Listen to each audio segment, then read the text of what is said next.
Hello students, today I am starting the applications of valence bond theory. Already हमने basics जो हैं valence bond theory के already हमने कर लिए हैं। सबसे पहले एप्लीकेशन स्टार्ट करने से पहले हम उसके बारे में बताएंगे। मोस्टली जो एप्लीकेशंस हैं वैलेंस बॉन्ड थ्योरी के थ्रू हम क्या कर सकते हैं, स्टीरियोकेमिकल प्लस मैग्नेटिक प्रॉपर्टीज़ को फाइंड आउट कर सकते हैं। अगर हमें अगर हम वैलेंस बॉन्ड थ्योरी को अप्लाई करेंगे तो उसके साथ हम मैग्नेटिक प्रॉपर्टीज़ प्लस हम स्टीरियोकेमिकल जो प्रॉपर्टीज़ हैं उसको स्टडी कर सकते हैं, उसको सिंपली हम एक्सप्लेन कर सकते हैं।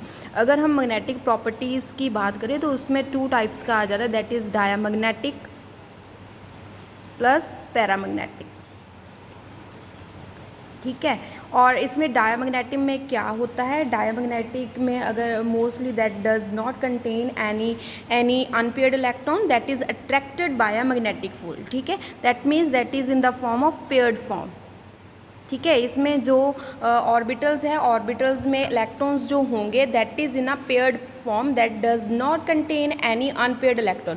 इसमें कोई भी अनपेयर्ड इलेक्ट्रॉन नहीं है जो कि मैग्नेटिक फील्ड के थ्रू अट्रैक्टेड हो। दिस टाइप ऑफ प्रॉपर्टी को हम क्या बोलते हैं, that is called a diamagnetic. ठीक है, और पैरामैग्नेटिक में क्या है कि जिसमें अनपेयर्ड इलेक्ट्रॉन होंगे that will which contains one or more than one unpaired electrons that is attracted by a magnetic field, that is called a paramagnetic. That means that is in the unpaired form में है और इसमें एक से ज़्यादा unpaired electrons जो available होंगे। ठीक है, तो that is the magnetic properties. तो अगर हम वैलेंस बॉन्ड थ्योरी को अप्लाई करते हैं तो उससे हम स्टीरियोकेमिकल प्लस मैग्नेटिक प्रॉपर्टीज़ हैं उनको फाइंड आउट कर सकते हैं। तो उसके बाद क्या आ जाएगा, अगर हमें मैग्नेटिक प्रॉपर्टीज़ के बारे में पता चल जाता तो हम ईज़िली उसकी हाइब्रिडाइजेशन को भी फाइंड आउट कर सकते हैं। हाइब्रिडाइजेशन मिल जाएगी तो उसके अकॉर्डिंग हम उसकी ज्योमेट्री है उसको भी उसको भी हम फाइंड आउट कर लेंगे। That means that is interrelated to each other. इससे हमें जो है स्टीरियोकेमिकल प्लस मैग्नेटिक प्रॉपर्टीज़ के बारे में पता चलता है, तो उसमें डायमैग्नेटिक और पैरामैग्नेटिक की टाइप्स आ जाती हैं। और अगर हमें मैग्नेटिक प्रॉपर्टीज़ के बारे में पता चल जाएगा तो उसके साथ हम हाइब्रिडाइजेशन भी फाइंड आउट कर सकते हैं, और अगर हमें हाइब्रिडाइजेशन पता चल जाएगी तो हम उसकी ज्योमेट्री को भी फाइंड आउट कर सकते हैं। एप्लीकेशंस को स्टार्ट करने से पहले हम लिगेंड की बात करेंगे। लिगेंड की बात करेंगे, इसमें क्या है, पहले हम इसमें स्पेक्ट्रोकेमिकल सीरीज़ को बनाएंगे। That is Cn negative, NO2 negative, En Py that is approximately equal, that is water OH negative, F negative, then NO3 negative, Cl negative, SCN negative, Br negative, I negative. That is a spectrochemical series.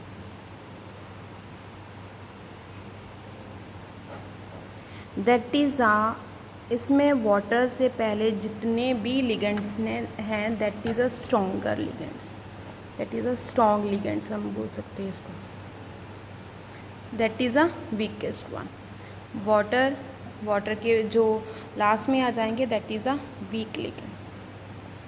अब strong ligand और week ligand का इसमें क्या feature है, तो इसमें हमें ये ध्यान रखना है कि अगर कम्प्लेक्स सेंट्रल मेटल एटम के साथ स्ट्रॉन्ग लिगेंड अटैच्ड है, स्ट्रॉन्ग लिगेंड, ठीक है, that have ability to pair up electrons in the orbit, तो इसके साथ पेयरिंग पॉसिबल है, दैट पेयर्ड ऑर्बिटल्स इलेक्ट्रॉन्स। ठीक है, उसको क्या कर देगा, पेयर अप कर देगा। बट उसके कंपैरेटिव अगर वीक फील्ड लिगेंड इसके साथ लग जाएगा, वीक फील्ड लिगेंड, इसमें भी हम फील्ड ही लिखेंगे, वीक फील्ड लिगेंड अटैच्ड होगा तो उसके साथ that does not have ability to pair up electrons. ठीक है, तो इसमें पेयरिंग पॉसिबल नहीं है। Not possible. ठीक, अगर पेयरिंग होएगी, ठीक है, तो ऑब्वियसली पेयर अप होने के कारण कि इसमें जो भी ऑर्बिटल्स बनेंगे उसमें that will used inner D orbitals. तो इसमें पॉसिबिलिटी क्या है, इनर ऑर्बिटल्स को यूज़ करने की पॉसिबिलिटी ज़्यादा होगी। ठीक है, इसमें इनर ऑर्बिटल्स यूज़ होंगे। अगर वीक फील्ड लिगेंड है तो उसमें outer D orbitals use up होंगे, सो दैट हम इसको इनर ऑर्बिटल कम्प्लेक्स बोलेंगे। ठीक है, और इसको हम आउटर ऑर्बिटल कम्प्लेक्सेस बोलेंगे। ठीक है, इसमें मैं फ्लो चार्ट ही बना देती हूँ। ठीक है, इसमें स्ट्रॉन्ग फील्ड, वीक फील्ड,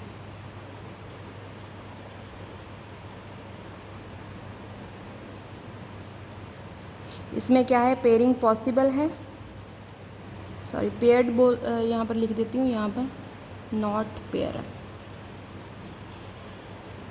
ठीक है, अगर पेयरिंग होएगी that means that is a inner orbital complex की फॉर्मेशन करेगा। इसमें क्या होगा, आउटर ऑर्बिटल कम्प्लेक्स की फॉर्मेशन हो जाएगी। ठीक है, और इसमें क्या है, इसमें हम जो स्ट्रॉन्ग फील्ड लिगेंड है उसकी जो एबिलिटी है कि वो क्या करेगा, पेयर अप करेगा। ठीक है, जो स्ट्रॉन्ग फील्ड लिगेंड है वो पेयर अप करेंगे। That means that forming a low spin complex, that forming a low spin complex. क्योंकि इसमें क्या होगा कि जो ऑर्बिटल है, ऑर्बिटल में सपोज ऐसे पड़े हुए हैं इलेक्ट्रॉन्स, ऐसे पड़े हुए हैं, जब स्ट्रॉन्ग फील्ड लिगेंड होगा, ठीक है, वो क्या कर देगा, पेयर अप कर देगा। तो वो पेयरिंग कर देगा। अगर पेयरिंग होएगी दैट मीन्स स्पिन है जो वो क्या कर जाएगी, डिक्रीज हो जाएगा। तो इसीलिए हमने यहाँ पर लिखा हुआ है लो स्पिन कम्प्लेक्सेस। और उसके कंपैरेटिव अगर मैं आउटर ऑर्बिटल्स की बात करती हूँ that is called a high spin complex, high spin complex. ठीक है, और इसमें ऑलरेडी अगर हम ऑर्बिटल्स की बात करें, जैसे इलेक्ट्रॉन्स पड़े हैं वैसे ही रहेंगे, वो ऐसे ही रहेंगे। ठीक है, तो that means that increasing the spin. ठीक है, इसीलिए हम इसको हाई स्पिन कम्प्लेक्सेस बोलते हैं। इसमें क्या है, जो स्पिन है वो डिक्रीज हो जाती है, इसीलिए हम इसको लो स्पिन कम्प्लेक्सेस भी बोलते हैं। अब इसमें सेकंड पॉइंट हम इसमें देखते हैं, इसमें एक और बात आ जाती है कि अगर सपोज कर लें कि हमारे पास कोऑर्डिनेशन नंबर 6 का कंपाउंड है, कोई भी कंपाउंड है, ठीक है, कोऑर्डिनेशन जो नंबर 6 है that showing a octahedral geometry. ठीक है, इसकी ऑक्टाहेड्रल ज्योमेट्री होती है। ठीक है, दैट इज़ ऑक्टाहेड्रल ज्योमेट्री। ठीक है, ऑक्टाहेड्रल ज्योमेट्री है तो उसमें पॉसिबिलिटी क्या है, हाइब्रिडाइजेशन क्या हो सकती है, D2sp3 और मे बी sp3G2। इसमें inner orbital D orbital use हो रहे हैं और इसमें जो आउटर ऑर्बिटल्स हैं वो डी ऑर्बिटल्स के यूज़ हो रहे हैं। ठीक है, और इसमें अगर सपोज कर लें कि अगर हमारे पास, क्योंकि डी ऑर्बिटल्स हैं दैट हैविंग अ 5 ऑर्बिटल्स, ठीक है, तो उसमें अगर सपोज कर लें कि इस टाइप की कोई भी कॉन्फ़िगरेशन आती है और उसमें कोई भी स्ट्रॉन्ग फील्ड लिगेंड, अगर सपोज कर लें कि यहाँ पर स्ट्रॉन्ग फील्ड लिगेंड अटैच्ड है, तो इस केस में कोई भी पॉसिबिलिटी नहीं है कि इसकी पेयरिंग होएगी। बट अगर इसके यहाँ पर अगर हम लगा देते हैं एक इलेक्ट्रॉन, तब ये क्या होगा, पेयर अप होगा और हमारे पास फॉर्मेशन किसकी हो जाएगी, इसमें पेयर्ड ऑर्बिटल की फॉर्मेशन हो जाएगी। इसका बेसिकली रीज़न क्या है, क्योंकि हाइब्रिडाइजेशन के लिए हमें क्या चाहिए, D2 चाहिए। मतलब इसमें जो लास्ट वाले 2 ऑर्बिटल्स हैं वो हमें एम्प्टी चाहिए। ठीक है, तो इसीलिए जब स्ट्रॉन्ग फील्ड लिगेंड अटैच होता है तो उसके साथ क्या है, लास्ट 2 में जितने भी इलेक्ट्रॉन्स हैं वो आगे की तरफ क्या हो जाते हैं, पेयर अप हो जाते हैं। ठीक है, तो इसलिए जब भी हम इसमें स्ट्रॉन्ग फील्ड लिगेंड लगाते हैं, अगर वो पहले 3 ऑर्बिटल्स में कहीं भी इलेक्ट्रॉन्स है तो वो चेंज नहीं होगा। अगर उसके बाद हम इलेक्ट्रॉन्स की फिलिंग करते हैं तो उसमें पेयरिंग पॉसिबल हो जाएगी, ठीक है। अगर सपोज कर लें सेकेंडली, अगर सपोज हमारे पास क्या आ जाए, D2 कॉन्फ़िगरेशन आ जाए, मतलब क्या डी ऑर्बिटल में सिर्फ 2 इलेक्ट्रॉन्स हैं, तो उसमें भी अगर हम स्ट्रॉन्ग फील्ड लिगेंड अटैच कर देते हैं तो वो एज सच वैसे ही रहेगा, वैसे ही रहेगा। यहाँ पर जो लिगेंड है उसके ऑर्बिटल्स जाकर इलेक्ट्रॉन्स आ जाएंगे। That is all about applications of coordination, applications of valence bond theory. इसके बेसिकली कंसेप्ट है। अब हम इसकी एप्लीकेशंस करेंगे। अब हम क्या करेंगे, अब हम इन 3 एग्जांपल्स पर वैलेंस बॉन्ड थ्योरी को अप्लाई करेंगे। तो सबसे पहले मैं यूज़ कर रही हूँ that is a chromium.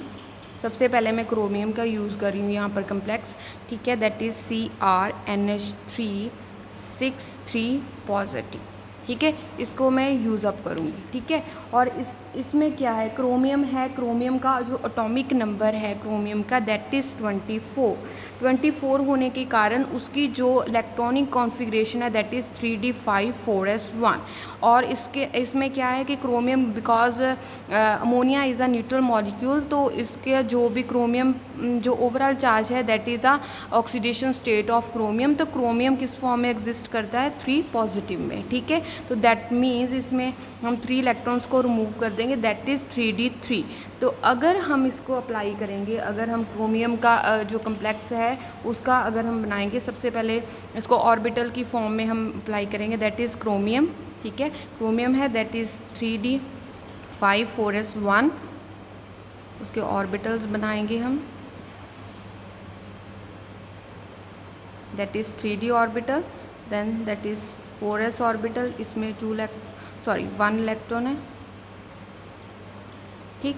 Then उसके बाद आ जाएगा क्रोमियम 3 पॉजिटिव, ठीक है, जहाँ हम इस फॉर्म में लिख सकते हैं, जहाँ ऐसे रोमन की फॉर्म में वैसे हम लिखेंगे, ठीक है, रोमन वैल्यूज़ की फॉर्म में लिखेंगे। तो इससे क्या होगा,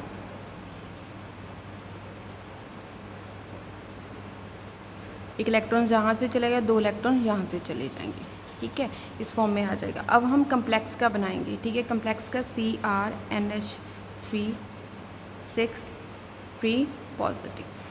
अगर हम इसका बनाएंगे तो इसमें क्या है, ऑलरेडी हमने डिस्कस किया था कि जो सेंट्रल मेटल एटम है उसके पास वेकेंट जो ऑर्बिटल्स हैं होने चाहिए। तो हमारे पास 6 की रिक्वायरमेंट है, 6 है, तो दैट मीन्स 6 ऑर्बिटल हमारे पास होने चाहिए। 1 2 3 ये तो है, ठीक है, that is a 3d orbital, that is a 4s orbital.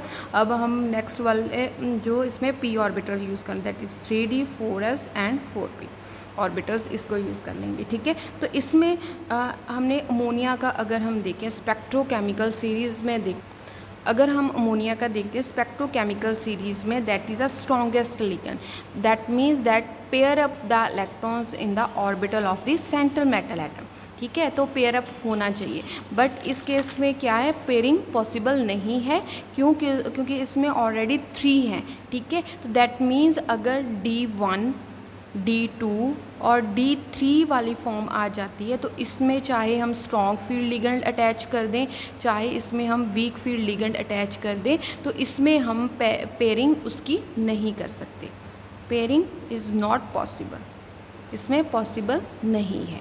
तो इस केस में यहाँ पर पॉसिबिलिटी नहीं है, इस करके हम इसी तरीके से हम लिख देंगे, ठीक है। और एक्स एक्स किसके साथ रिप्रेजेंट कर, that is for a ammonium molecule. तो इसकी हाइब्रिडाइजेशन हमारे पास क्या आ जाएगी, that is D2sp3, that is D2sp3। और इसकी ज्योमेट्री क्या होगी, दैट इज़ ऑक्टाहेड्रल ज्योमेट्री, ठीक है। और that is a paramagnetic in nature, obviously that having a इसमें क्या है, अनपेयर्ड इलेक्ट्रॉन्स हैं, अनपेयर्ड इलेक्ट्रॉन होने के कारण इसका जो नेचर हो जाएगा that is a paramagnetic in nature, ठीक है। जो इसका नेचर है that is a paramagnetic in nature.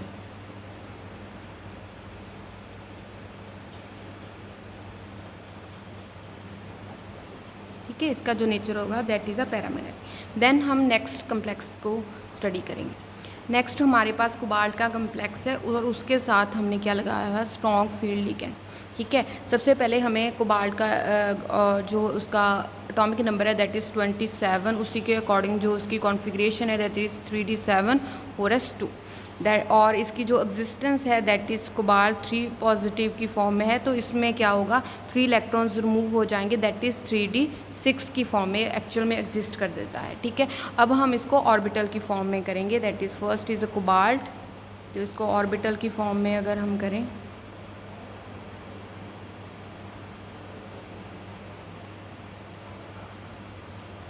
That is 3d that is 4s। अब कोबाल्ट 3 पॉजिटिव,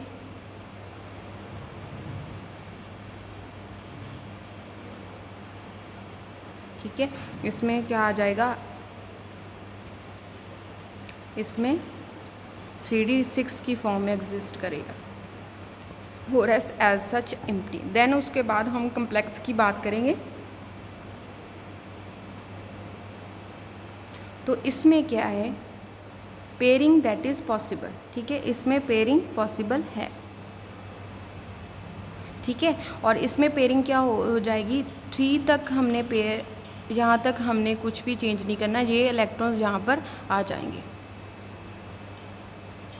हमारे पास ये 2 ऑर्बिटल्स हैं वो एम्प्टी रह गए that is empty, that is for a ligand. Ligand हमारे पास क्या है दैट इज़ अमोनिया।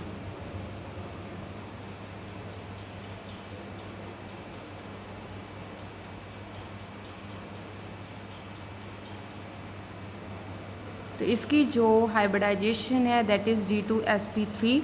ज्योमेट्री हमारे पास क्या आ जाएगी दैट इज़ ऑक्टाहेड्रल, और दैट इज़ इसका nature that is a diamagnetic in nature, क्योंकि इसमें कोई भी अनपेयर्ड इलेक्ट्रॉन नहीं है, और इसको हम लो स्पिन कम्प्लेक्स बोल सकते हैं, लो स्पिन कम्प्लेक्स बोल सकते हैं।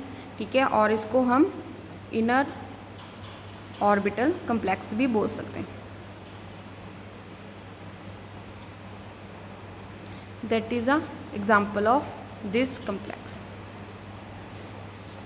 अब उसके बाद हम नेक्स्ट एग्जाम्पल को शो करेंगे। इसमें हमने example same central metal atom same है, जस्ट हमने लिगेंड इसमें चेंज किया। लिगेंड इसमें फ्लोरीन है that is a low spin weak field ligand, that is a weak field ligand, that means pairing is not possible. इसमें pairing is not possible, इसमें pairing की possibility नहीं है।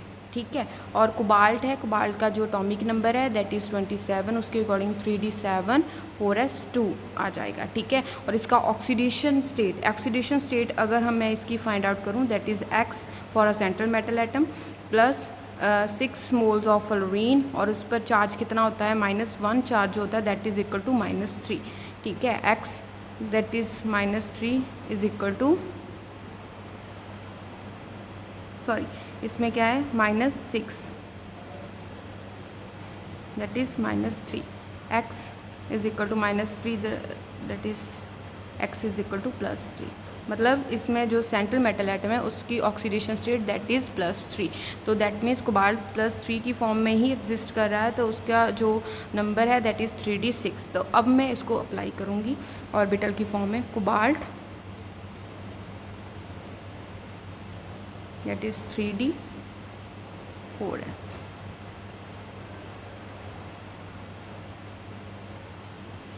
ठीक है, कोबाल्ट सेकेंडली उसकी ऑक्सीडेशन फॉर्म में 3d positive that is 3d6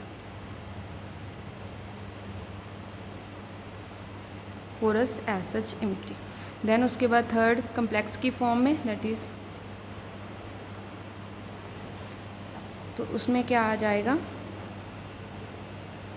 इसमें क्या होगा, इसमें पेयरिंग पॉसिबल होगी, तो उसमें pairing is not possible, that is a weak field ligand, तो इसमें पेयरिंग की पॉसिबिलिटी नहीं है, दैट इज़ नॉट पॉसिबल। ठीक है, तो इसमें 4s 4p, और इसमें उसके बाद क्या आ जाएगा, उसके बाद हम इसमें 4d जो है उसको यूज़ करेंगे, 4d ऑर्बिटल उसको यूज़ अप करेंगे for a ligand, for sorry 4p आएगा यहाँ पर, that is for F, that is for F, that is for F. तो इसमें 2 यहाँ पर फ्लोइंग, तो इसकी जो हाइब्रिडाइजेशन है दैट इज़ sp3d2। इसमें इसको हम क्या बोलेंगे, इसका जो ज्योमेट्री है that is octahedral, that is high spin complex, that is paramagnetic in nature, paramagnetic है, और इसको हम क्या बोलेंगे, that is outer orbital complex.